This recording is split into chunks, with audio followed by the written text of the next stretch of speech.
don't have much. It's the usual Thursday, right? Yeah. Usual Thursday. I will tell you this. A little better Wednesday than we did a week ago. Beautiful day today for our walkthrough, and so we've had a really good week of preparation. I think our guys are excited. I feel really good in our plan, but we have to execute on Saturday, and we got to get a lot of mental work done in the next couple of days.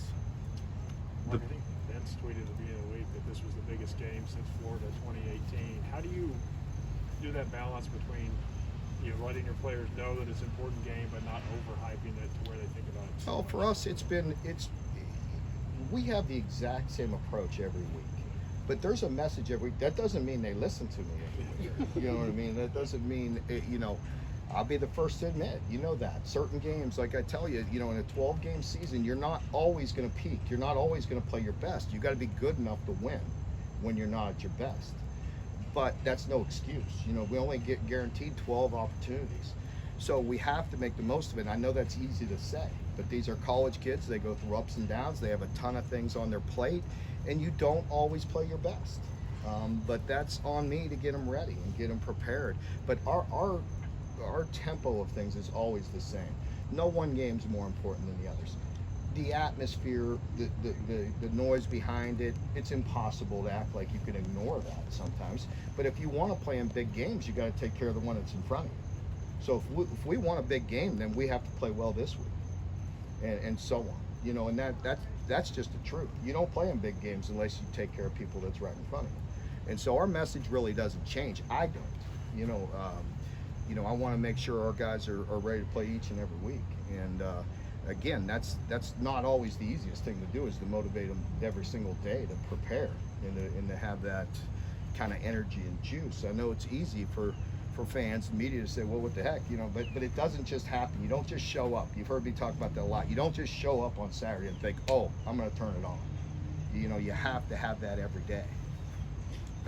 Some of the offensive linemen have talked about just how much stress Eric Wolford puts on them during practice. What does that look like? How he tries to get them prepared for Saturdays?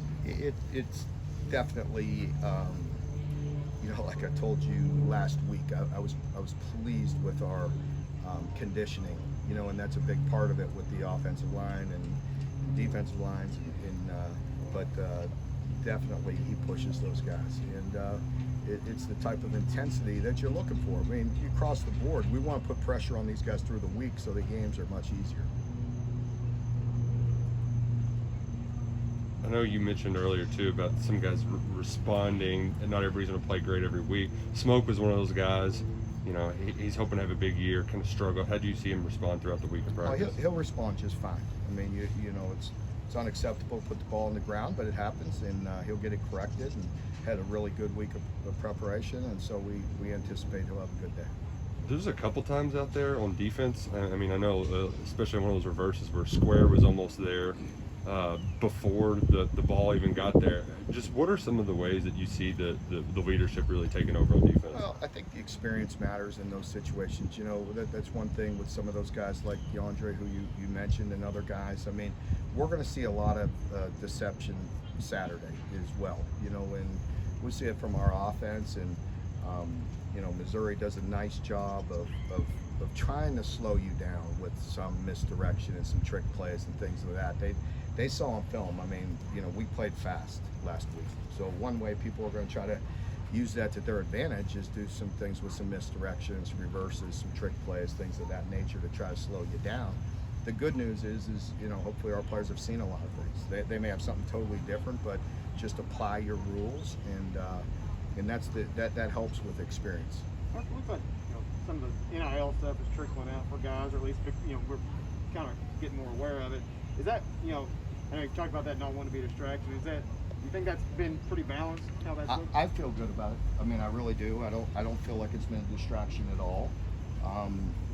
These guys have some free time, and after a game, I'd rather have them sitting there signing autographs than out having a few beers.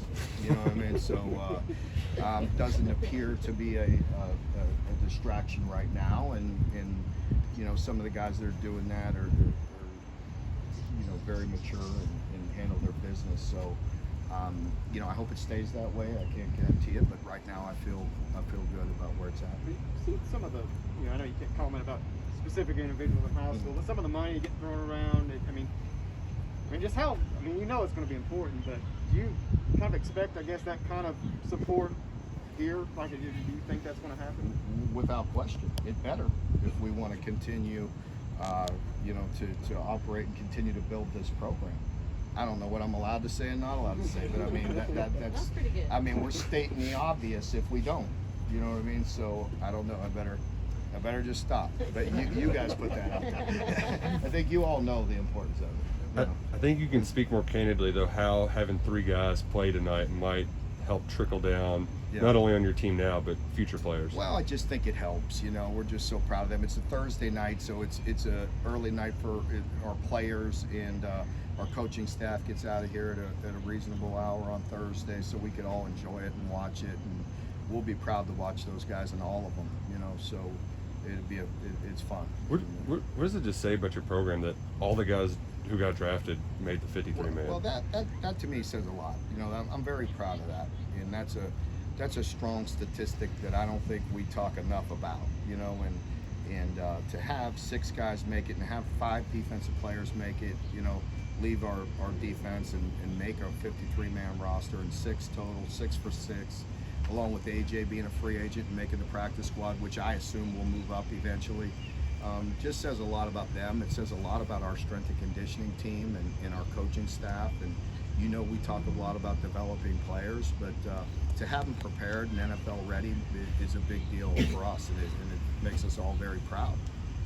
Just look at the guys that are, what was that group with Lonnie and Mike, and then in Josh sophomore class, I guess last year was their 2nd year, and they all had big years and are doing really well. And so we're proud of all those guys and always rooting for them. Who's your pick, Clinton and Kelvin, or No, Mike on the Bucks? we must stay out of there. They are Super Bowl champs. I don't know if I could bet against the champs, you know.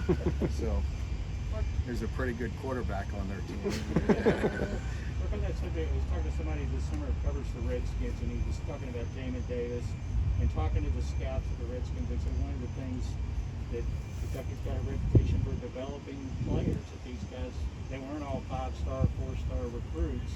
How important is that to have that reputation out there, not just for NFL, but for kids that you're recruiting?